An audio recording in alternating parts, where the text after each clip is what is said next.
James Wade is ready for questions. No. It's right there. Hey, Coach, like Farmer, I got 2 questions for you. Yeah. First one, before the game, you compared this to Tennessee Rocky IV with Andrade versus Rocky Balboa. You look at the hype of that fight. Yeah, man. It's like that, right? It's like that. This is when you play against a medical team, especially one coached by Kurt Miller. This is what you get. And so you have to take advantage of every opportunity you have. If not, they'll advantage of just make themselves best. This is, when you want what you want, you have to have a certain type of will. And I thought we had that tonight. So. And the second question, important had a game, which you second ever playoff triple double, set the assist record again. Just about her performance tonight, the ability you guys to win plays. I mean, she's amazing. I think when you look at the stat sheet and the way she controlled the game, it was even, if you look at the game, you can tell it was a certain, presence she had on the floor where she was able to control the game from the beginning to the end. And so I thought it was a special game, go down as one of the best point guard games in playoff history. And I'm not surprised because this is what she does.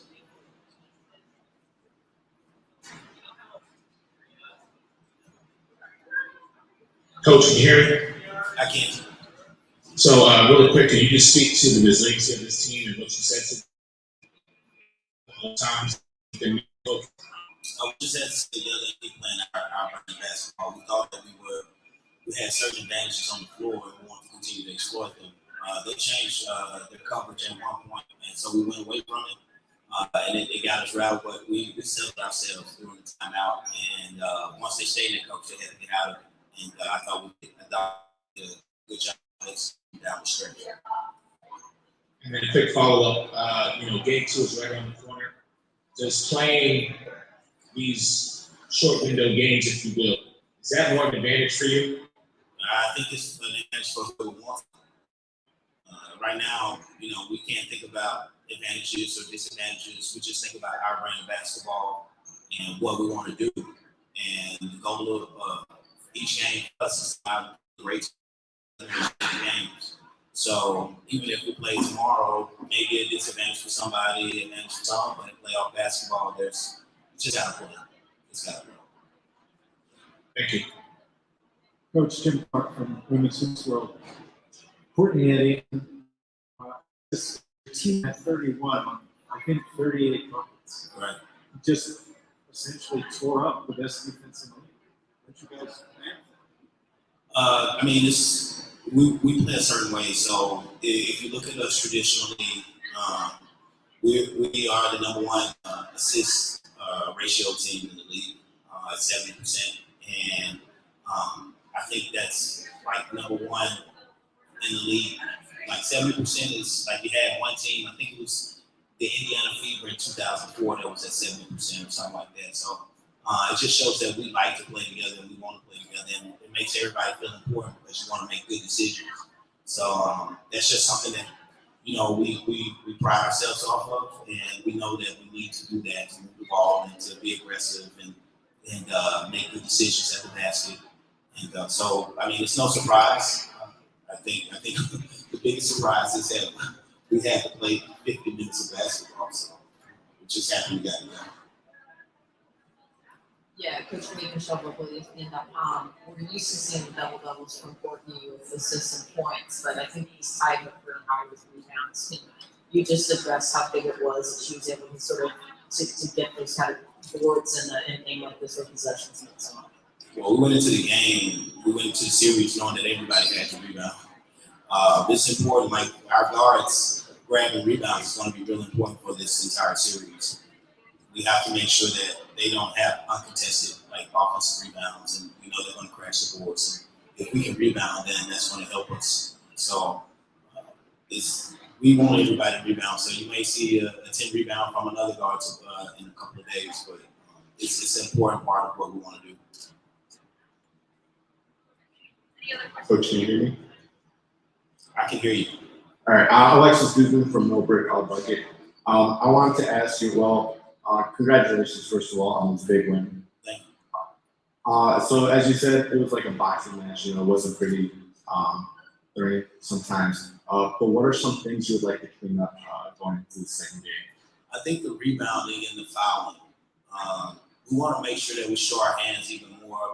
We fouled them a couple of times where it was undisciplined, and so we have to clean that up. Like, we have to clean it up. It has to be a match that we do not foul them. And, we have to make sure that we continue to execute our game plan, but at the same time, we don't want to sacrifice fouling them, or we don't want to sacrifice getting out of rebounding position. So those are going to be two things we try to clean up, and we got to be strong with the ball. So it came down where we probably got a little tired at some points, but that's when you just got to suck it up. And we did a good job of that in the last 5 minutes. So we just have to do it throughout the entire game. Hi, James. Alexis Wilkin from the Hartford Current. How did you think you all did on John Quill? Obviously, she got off to a hot start, slowed down a little bit there. And then what are the keys going up against the rest of the series? I mean, she's MVP for a reason. So we just have to make sure that we can just as much as possible, not let it get to our sweet spots. So Jaquel is a low, I've coached her before, and I know how special. And so we just can't let her get going. And one thing that could help that if we don't foul her, if we box her out. So she's one player that can change in that game, and so we just want to make sure we pay attention to her. Hey, Coach, Annie here. You guys talked a lot about pace, controlling the pace, and obviously controlling the glass, getting in the lane. But in the double overtime, it came to heart. So how much pride do you have in the way your team gutted it out tonight? I think it says a lot about our character as a group. We were united tonight, and it showed every time they responded to a run we responded with a run right back. So came down, they took a lead a couple of times, and I felt like we were in control of the game. Because I felt like if we did the right thing, we want to put ourselves in a position to score. It just came down to us getting stops, and we were confident in the game plan. So it worked out tonight. We have a bounce here, bounce there, and maybe it doesn't, but we were able to hold tight and stay united and band together. And then rebounding, again, like I said, was something you guys emphasized, and going into overtime, the Sun were controlling the glass, and you guys closed that in overtime. So what changed, or what did you say to the team? What did you see change in them where they, got more aggressive on the boards? I had this great tactical speech where I told them to box out. Thanks. That was Hey, Coach, it's Allison Moran from The Next. How are you? doing good, Allison. Great. I wanted to focus a little bit more on the bench. And can you talk about the contributions of Diamond and Stu and everybody who came off and did such an amazing job? So they were, I gave them, kudos after the game. We need them to keep it there, keep excelling. But the fact that they were 12 for 18, they were very efficient. We didn't lose any ground when they were in. Defensively, they were solid. We actually rebounded well when Stu was on the floor. And Steph did some good things in overtimes that really helped us out. And Diamond, she bounced back from a slow start, and I was really proud of her for that. So our bench gave us some time. Daniel was able to, rest through a little bit, which we needed. And I thought it was important. So all the minutes were important. Talk about 250 minutes in a game, and we needed that bench who outscored them 27-20. Outscored their bench 27-20. So especially when you talk about 6-point game and your bench outscores them by 7, this is really important. Incredible. One game for the ages, Coach. Trust me.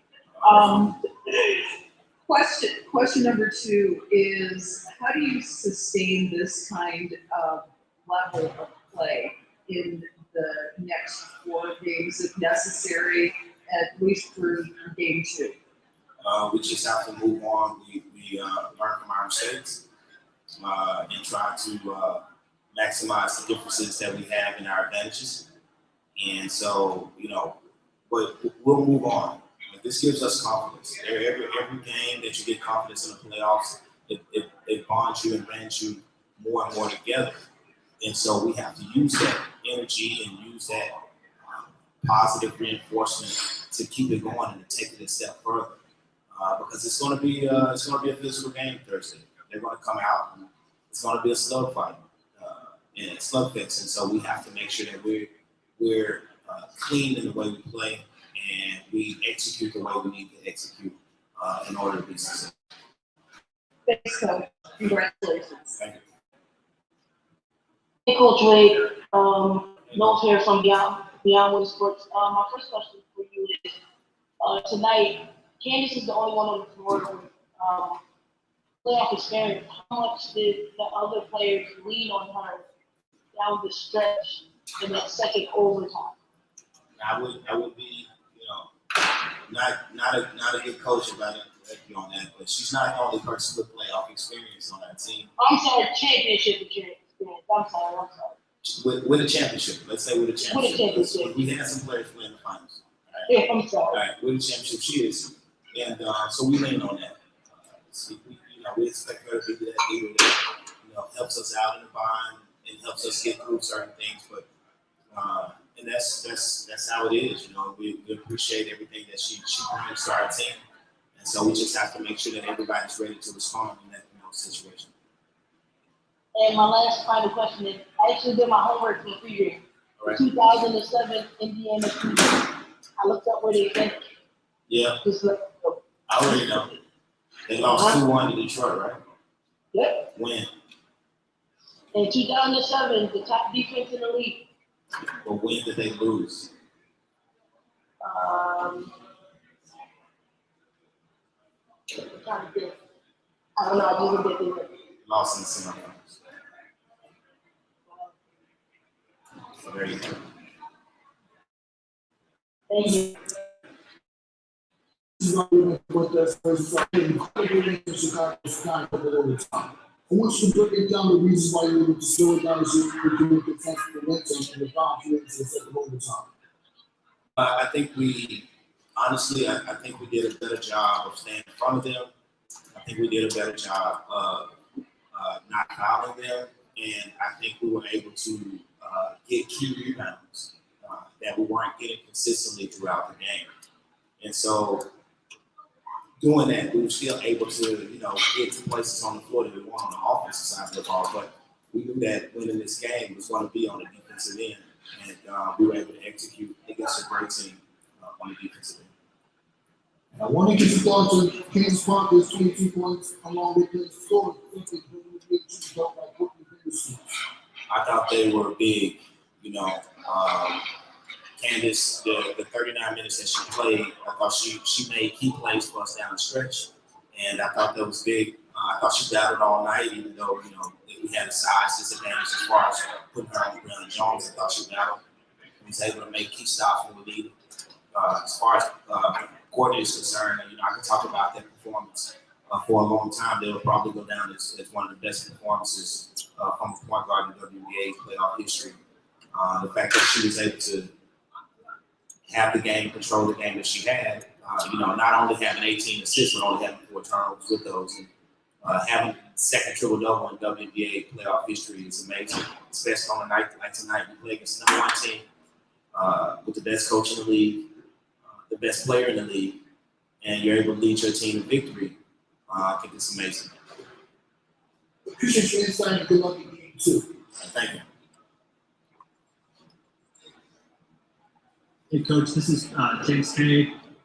Ezra Stevens played just 19 minutes tonight. I'm just curious, what did you see from Steph, Stu, and Candace tonight where you felt like you should just go with them over Ezra the rest of the way in the second half? No, I just thought it was a matchup. Ezra was good, it's not preferring one over the other. I mean, you know me, been coaching in this league as a head coach for a very, very long 3 years, and you know that a lot of times I go with the hot hand of where I see matchups, and I thought the matchups would act actually better, but Azrae was good. Like, I don't take anything away from her.